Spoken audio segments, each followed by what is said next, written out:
Around 13 years ago, I was privileged to be part of a pastors' conference.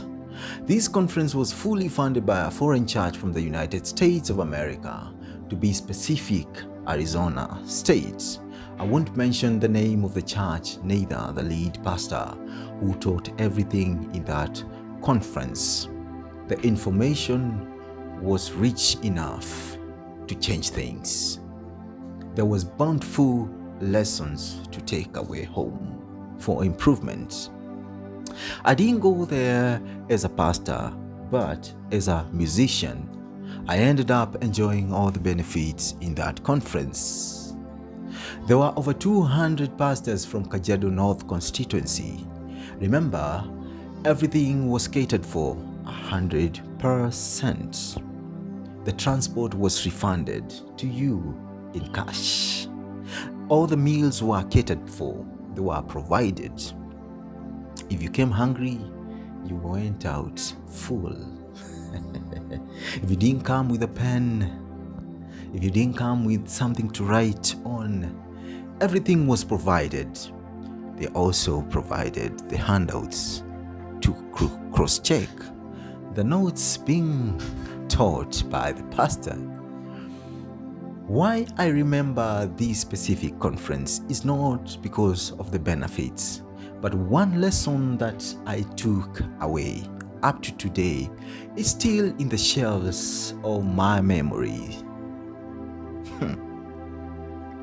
Now, this specific pastor was teaching something about making sure that you improve your churches by changing some things. You develop your churches by changing some things. Remember, there were over 200 pastors from Kajiado North constituency.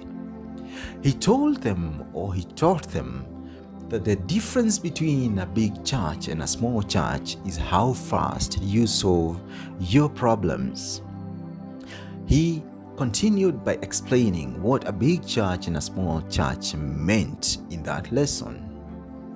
A big church was not in terms of size and capacity of the congregants, but a big church is that church that solved their problems as soon as possible.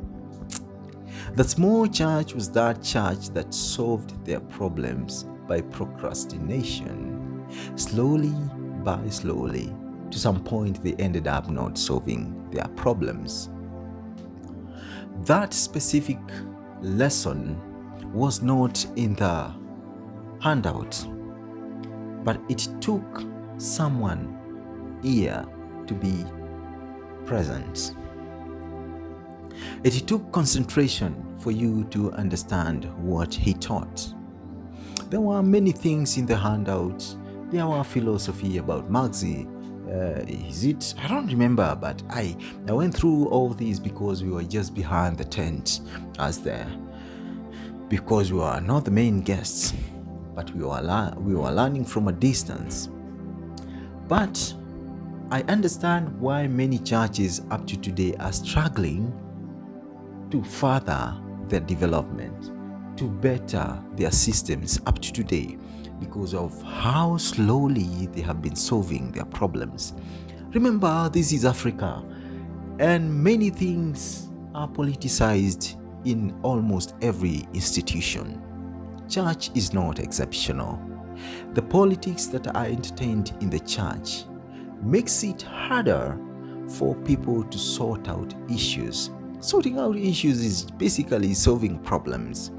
Once you have an issue to solve, sometimes they might end up being magnified and they were persona non grata. So once you sort out your issues, it all depends on how fast you sort out it so that you qualify to be a big church. I will never forget this. It was a big lesson, and I'm seeing these things happen around me.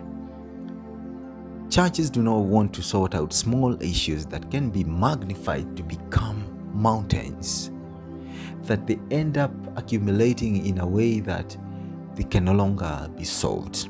Remember, it started as a small thing as an atom, but right now it is already an element, it is already a compound. Back to school. So make sure you also learn from that. If you want your church to be big, solve out your problems as fast as possible. Do not counter developmental ideologies, because as we stand up to today, those specific pastors that were present in that conference, when I observe their churches, they're still the same, because many people in Africa tend to uphold the beliefs that they were taught, the beliefs that they know, the methodologies that they uphold.